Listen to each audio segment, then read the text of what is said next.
News Begampure आवाज मध्ये आपले सर्वांचे स्वागत आहे। आज न्यूज बेगमपुरे आवाज येथील स्टुडिओमध्ये महाराष्ट्रातले नांदेड जिल्ह्यातील देगलूर गाव इथे राहणारे विश्व शांती प्रचारक सूफी संत मौलाना अब्दुल कादिर इस्माइल शेख हे आज स्टुडिओमध्ये हजर आहेत। आज आपण त्यांच्याशी हितगुज करणार आहोत। अस्सलाम वालेकुम रहमतुल्लाहि व बरकातहू। खैरियत से आप? अल्हम्दुलिल्लाह। मौलाना साहब जी, आपका न्यूज बेगमपुरे आवाज स्टूडियो में तहे दिल से इस्तेमाल करता हूँ। शुक्रिया आपका, जज़ाक। आप विश्व शांति प्रचारक के नाम से जाने जाते हैं जी, और पूरी दुनिया में और हिंदुस्तान में आप विश्व शांति का एक प्रचार कर रहे हैं जी, और लोगों के अंदर समाज सुधारक बोल के आप मशहूर हो। जी, तो आप जो प्रबोधन करते हो कि दुनिया में शांति कायम हो और लोग मिलजुल के रहे, भाईचारा बढ़े, तो इसके बारे में दर्शकों को आप क्या कहना चाहेंगे सर?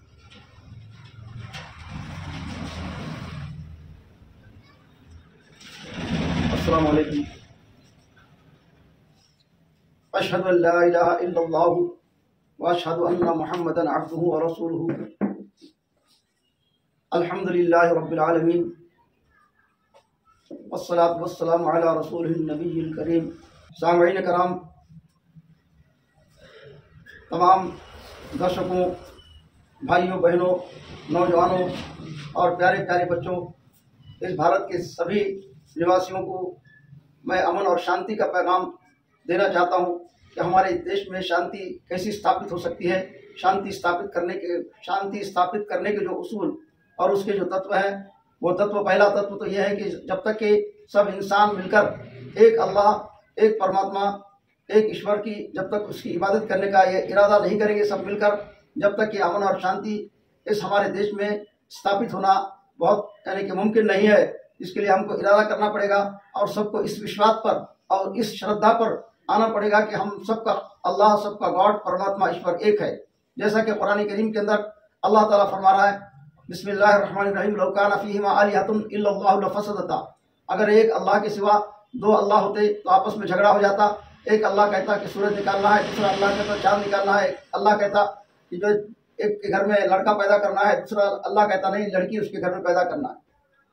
और हम हमारे भारत देश के मुकद्दस ग्रंथों, पोथी कुरान के अंदर भी उसका सिद्धांत अगर ढूंढेंगे श्लोकों और मंत्रों के जरिए से, तो उस पोथी कुरान भी इसी बात की साक्षर गवाह देते हैं। जैसे कि भगवत गीता है, ऋग्वेद, यजुर्वेद, अथर्ववेद, सामवेद, ज्ञानेश्वरी, इसमें यही सिद्धांत बताया गया है। ब्रह्मानंदम परम सुखदम केवलम ज्ञानवृत्तम दद्वातितम गगन सदृशम तत्त्वमस्यादि लक्ष्यम एकमरितम युगलवचनम सर्वादिसाक्ष्यभूतम भावातीतम त्रिगुणरहितम सद्गुरु तन्नमामि। गुरुर् ब्रह्मा गुरुर्विष्णु गुरुर्देवो महेश्वरः गुरु साक्षात् परब्रह्म तस्मै श्री गुरुवे नमः। एके एव न द्वितीये तस्ते ब्रह्मा न विष्णु न अग्नि न सूर्यो न चंद्र तारकः एक देव सर्वभूतेषु गुणः। ये ज्ञान की बात है और ज्ञान की बात हमको पोथी कुरान से, कुरान हदीस से हम लेकर ये बात को हम समझेंगे कि सबका खुदा, सबका अल्लाह, सबका परमात्मा, सबका ईश्वर एक है। जब भी हमारे अंदर अमन और शांति, द्वेष और भेदभाव खत्म हो सकता है।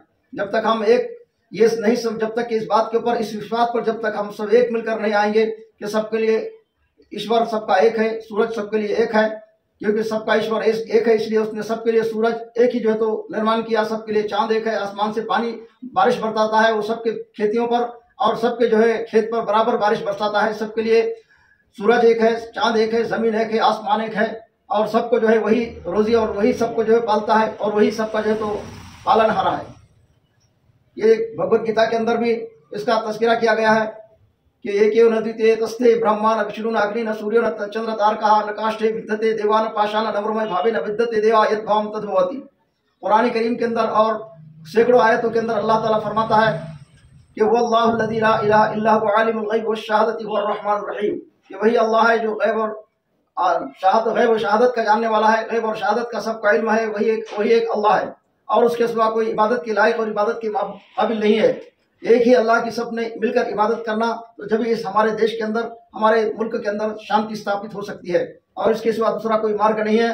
जिस धर्म ग्रंथों पर सबकी श्रद्धा और विश्वास है, वो अपने अपने धर्म ग्रंथों का आधार लेकर के ये समझने की कोशिश करें कि हम सब एक निर्गुण निराकार, रंग नहीं, रूप नहीं, वर्ण छाया, निर्गुण निराकार पूर्व गुराया, ऐसे ईश्वर, ऐसे परमात्मा की हम भक्ति करें और उसकी उपासना करें, उसके उपासक बने कि जो निर्गुण है, निराकार है, उसका कोई आकार नहीं, उसका कोई रूप नहीं है। तुकाराम महाराज ने इस बात को गाथा तुकाराम में लिखा है कि देवास तू का मुकलाशी देव आहे तुस पाशी तरीच जन्मा यावे दास ईश्वराचे व्हावे। अरे ईश्वर के जो है इबादत करो, वो कह रहे हैं परमात्मा की इबादत करो, किसी झाड़ की, किसी पत्थर की या किसी जो है तो जो है किसी चीजों की इबादत मत न को करो, बल्कि उसकी जो निर्गुण है, निराकार है और वो ऐसा सूक्ष्म है कि अपने आंखों से वाचातीतम बनोतीतम निशब्दम निशून्यम निरालंबम, वो जो है तो आंखों से दिख नहीं सकता है, हाथ में पकड़ो तो पकड़ में आ नहीं सकता, ऐसा वो तेज ही तेज है, नूर ही नूर है। अल्लाह नूर समावाति वल अर्द मसलू नूरिही कमिशकातिन फीहा मिस्बाह, अल्लाह ताला जमीन और आसमान के अंदर नूर ही नूर है और वही उसी की हम सब ने मिलकर इबादत करना चाहिए। वो एक ही खुदा की, एक ही परमात्मा की भक्ति और उसकी इबादत करो तो इसी से अमन और शांति पैदा होगी, इसी से एकता हमारे अंदर निर्माण होगी और सब एक हो जाएंगे, क्योंकि सबका पैदा करने वाला एक है। इसलिए सबके जिस्म की जो जिस्म जो उसने बनाया, बदन को जो सबके जो उसने निर्माण जो किया इंसान को, सबके लिए दो ही आंखें हैं, सबको दो ही हाथ है, सबको दो ही पैर है, सबके जिस्म में खून लाल ही है, सब एक जैसा पैदा होते हैं, सब एक जैसा इस दुनिया से चले जाते हैं। सबकी पद्धत दुख सुख में सब एक ही जैसे है, सबको एक ही टैबलेट लगती है, सबको एक ही गोली, सबको एक ही किस्म की सलाई लगती है, सबका खून एक दूसरों को, सबका खून एक दूसरों का खून सबको लगता है, इसके अंदर कोई किसी का इनकार नहीं कर सकता है। ये समाज के अंदर, ये देश में शांति स्थापन करने का यही मार्ग है कि हम अपने अपने जो धर्म के लोग जिस धर्म ग्रंथों से अभ्यास करते हैं उसके अंदर ये देखें और उसको जो समझने की कोशिश करें कि सबके लिए अलग अलग अल्लाह है, सबके लिए अलग अलग परमात्मा नहीं है, कहीं पर भी लिखा हुआ है, कहीं भी इस तरह से लिखा हुआ नहीं है, बल्कि सबके लिए एक ही खुदा, एक ही परमात्मा, एक ही ईश्वर है, सबका अल्लाह एक ही है। अल्लाह ताला से मैं यही दुआ करता हूँ कि अल्लाह ताला हम सबको, हम तमाम भारत के निवासियों को, हम भारत के रहने वाले तमाम इंसानों को, भाइयों बहनों को अल्लाह ताला एक करे और एक ही ईश्वर और परमात्मा की भक्ति और उसकी इबादत करने की तौफीक अता फरमाए। वमा अलैना इल्लल बलाग।